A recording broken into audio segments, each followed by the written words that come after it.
Bismillahirrahmanirrahim. Dear students, Assalamu alaikum and welcome back to my channel. I am your teacher Mohammad Aslan Sati and I am back with another informative video. So students, आज की video में हम लोग analyse करेंगे 9 फरवरी को होने वाला जो कंप्यूटर बेस्ड नास्ट इंट्रेंस टेस्ट एग्जाम कंडक्ट किया गया है, उसका जो मैथमेटिक्स का पोर्शन है. On student feedback I have collected many questions.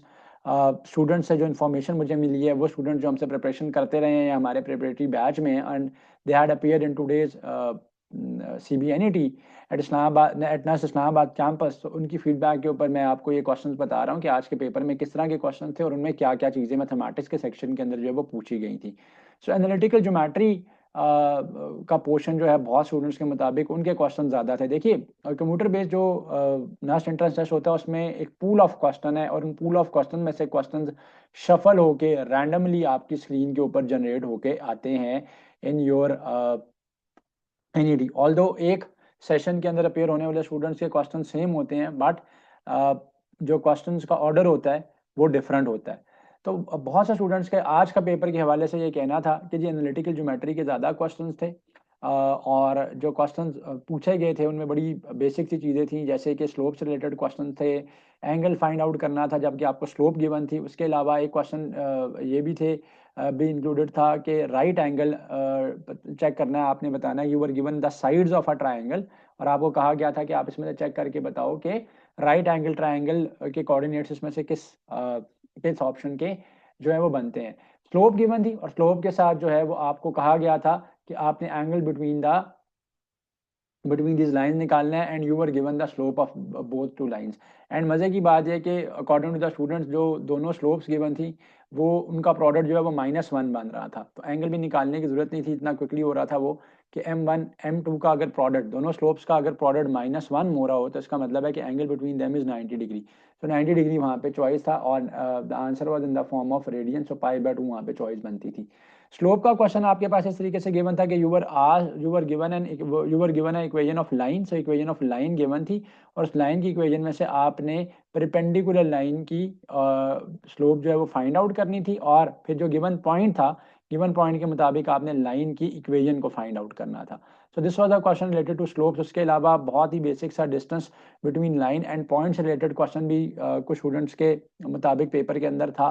So distance between a point and a line के लिए आप सिंपली क्या करेंगे, ax1 plus by1 plus c divided by √(a² + b² का फॉर्मूला आप यूज करोगे, whereas x1 and y1 coordinates उस point के जो कि आपको गिवन था. इसके साथ साथ students according to the students and other question in the paper was कि जिसमें आपको दो इंटरसेप्ट्स गिवन थे, ठीक है, लाइन के इंटरसेप्ट्स गिवन थे एंड टू इंटरसेप्ट फॉर्म की एक्स इंटरसेप्ट भी गिवन था आपके पास और वाई इंटरसेप्ट भी गिवन था आपके पास and you were asked to find out the equation of the line. So two intercept form का क्वेश्चन भी पेपर के अंदर आज के पेपर में था. कॉनिक सेक्शन से रिलेटेड क्वेश्चन ये था कि जी सेंट्रिसिटी ऑफ अ सर्कल क्या होती है. Eccentricity of circle remember is always zero. ठीक है, सेंट्रिसिटी जो सर्कल की होती है वो हमेशा जो है वो जीरो होती है. उसकी रीज़न ये है कि जो इसके फोसाए होते हैं, इसके सर्कल के ये सेंटर के ऊपर जो है वो कोइंसाइड कर रहे होते हैं. तो centricity of a circle is always zero. इसके अलावा equation of a circle find out करने का क्वेश्चन था.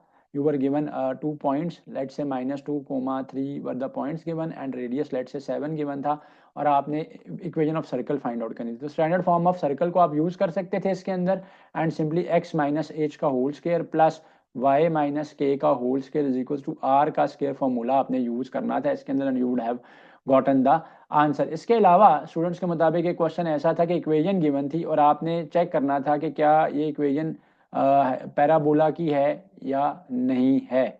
सो इसके लिए मैंने कॉनिक सेक्शन के अंदर डिटेल क्वेश्चंस करवाए हुए हैं पास पेपर्स के, उनका लिंक मैं डिस्क्रिप्शन में ऐड कर दूंगा. इन सब चीज़ों को आपने देख के जाना है. So more questions were related from analytical geometry and some of the questions were also from the conic section. Vector से रिलेटेड जो आज के पेपर के अंदर क्वेश्चंस आए हुए थे उसमें वेक्टर की मल्टीप्लिकेशन थी एंड वेक्टर की डॉट प्रोडक्ट की मदद से वेक्टर का आपने एंगल फाइंड आउट करना था एंड उसके साथ साथ आपके पास गिवन एंगल्स थे इनसाइड डिफरेंट ऑप्शंस. आपके पास एंगल्स में आपके पास ऑप्शंस गिवन थे एंड उन ऑप्शंस के अंदर आपको ये कहा गया था कि आपने फाइंड आउट करना है. सो आपके पास डिफरेंट ऑप्शंस गिवन थे एंड उन ऑप्शंस के अंदर आपको ये बात बताई गई थी कि आपने फाइंड आउट करना है you have to find out the कि इसमें से डायरेक्शन कोसाइंस कौन से एंगल्स बनते हैं या नहीं बनते हैं। For that it's the condition is very simple. आप क्या करोगे कि जो गिवन पेयर्स हैं उनका आप कॉस ले लोगे, ठीक है। So cos square alpha plus cos square beta plus cos square gamma. So given जो आपके पास ग्रुप ऑफ एंगल्स है उन सबका कॉस स्क्वायर करें, ऐड करें। इफ द आंसर गेट्स 1, अगर आपके पास 1 आ रहा है तो इसका मतलब है कि वो डायरेक्शन कोसाइंस है, अदरवाइज वो डायरेक्शन कोसाइंस नहीं है। इसके अलावा क्वेश्चन ये था कि जी आपने डॉट प्रोडक्ट को यूज़ करते हुए, डॉट प्रोडक्ट को यूज़ करते हुए आपने अल्फा की एक अननोन कांस्टेंट था अल्फा, वहाँ पे उसकी वैल्यू फाइंड आउट करनी थी। बाय द वे ये कल के पेपर के अंदर भी इस तरह का क्वेश्चन जो था वो एक वेक्टर्स के अंदर से according to the students it was included. अच्छा जी, अब बात करते हैं कि फंक्शन से जो क्वेश्चन आया हुआ था। सो इनवर्स फंक्शन की डोमेन फाइंड आउट करने का एक क्वेश्चन था, लिमिट कैलकुलेट करने का फंक्शन था, चेकिंग फॉर कॉन्टिन्यूटी का क्वेश्चन था। सो ये question, these question were related from the functions.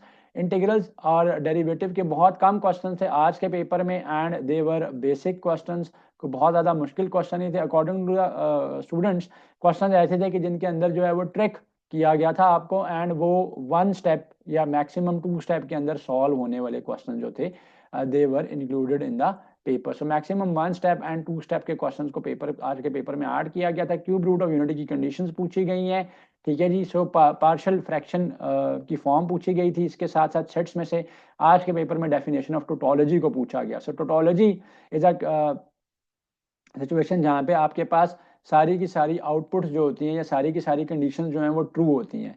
So in a case, in a situation when all the outputs और all the conditions are true, this is known as tautology. इसके साथ साथ आपसे condition पूछी गई थी g plus g bar is a real number और not. ये क्वेश्चन था आज के पेपर में। इसके साथ साथ जो है वो क्यूब और इन्वर्स की क्वेश्चन थे आपके पास। कम्प्लेक्स नंबर्स को लेके मल्टीप्लिकेटिव इन्वर्स आपने फाइंड आउट करना था, एंड उसके साथ साथ आपको एक कम्प्लेक्स नंबर गिवन था एंड उस कम्प्लेक्स नंबर का होल क्यूब आपने फाइंड आउट करना था। सो लेट्स से वहाँ पे a प्लस बी का होल क्यूब आपने फाइंड आउट करना था। सिंपली अगर मैं ये कहूँ कि 2 - 3 अयोटा का होल क्यूब इंक्लूडेड था, एंड आपने a minus b whole cube का फॉर्मूला जो है वो वहाँ पे ओपन करना था। So a minus b whole cube का फॉर्मूला सिंपली आपने वहाँ पे ओपन अप जो है वो करना था आज के पेपर के अंदर।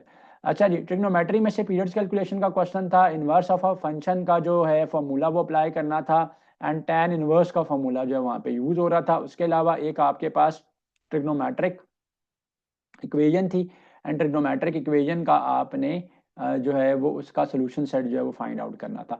साइन एक्स कॉल एक्स की वैल्यू के कहाँ पे इक्वल होती है ये पूछा गया था। एंगल ऑफ एलिवेशन की कैलकुलेशन का एक बेसिक सा क्वेश्चन था ट्रिग्नोमेट्री में से आज के पेपर में। Application of sine of law of science use करनी थी। वैल्यू ऑफ स्मॉल आर को पूछा गया है। लॉ ऑफ को साइंस को जो है वो फाइंड आउट, उसकी जो इक्वेशन जो थी उनको शफल करके लिखा गया था, एंड उनकी इक्वेशन में से क्वेश्चन जो थे वो आज के पेपर के अंदर जो है वो इंक्लूडेड थे। अब हम बात करते हैं कि सीरीज में से क्या क्वेश्चन आया। सो इनफाइनाइट ज्योमेट्रिक प्रोग्रेशन का सम फाइंड आउट करने का आपको कहा गया था। परम्यूटेशन का आज के पेपर में बेसिक से क्वेश्चंस थे, एंड प्रोबेबिलिटी के भी सिंपल क्वेश्चंस थे आपके पास। याद रखिएगा यस्टरडे जो 8 फेब को आपका पास एनईटी का टेस्ट कंडक्ट हुआ है उसके अंदर आपसे कंडीशनल प्रोबेबिलिटी का एक क्वेश्चन जो है वो बहुत ही बेसिक सा कंडीशनल प्रोबेबिलिटी का क्वेश्चन जो है वो पूछा गया था, एमसीक्यू पूछा गया था। और बल्कि अकॉर्डिंग टू द स्टूडेंट्स उसके अंदर डायरेक्टली जो है वो फॉर्मूला पूछा गया था कि कंडीशनल प्रोबेबिलिटी का जो फॉर्मूला है अब इन फ्रॉम द गिवन कंडीशंस वो क्या हमारे पास जो है वो बनता है। So these were the questions from today's NET exam. So ये ट्रू एनालिसिस है, और आज के पेपर का ये अलहमदुलिल्लाह true analysis on the basis of the feedback of the students है। सो जो स्टूडेंट्स हमारे प्रेप सेशंस को ज्वाइन करते हैं, पेपर के अंदर अपेयर हुए हैं जो आज, उनसे ये डेटा कलेक्ट करके बड़ी जिम्मेदारी के साथ और बहुत ज़्यादा मेहनत के साथ इसको आपके लिए लाया गया है। सो इस तरह के क्वेश्चन को प्रैक्टिस कीजिएगा। इनसे रेलिवेंट जितने भी क्वेश्चंस बनते हैं या उनसे रेलिवेंट जितने भी लेक्चर्स बनते हैं उनका लिंक भी मैं डिस्क्रिप्शन में ऐड कर दूंगा। Do watch them out, do watch those lectures, उनकी प्रैक्टिस करना। इंशाल्लाह it will be really beneficial for you guys. Like, comment, and subscribe.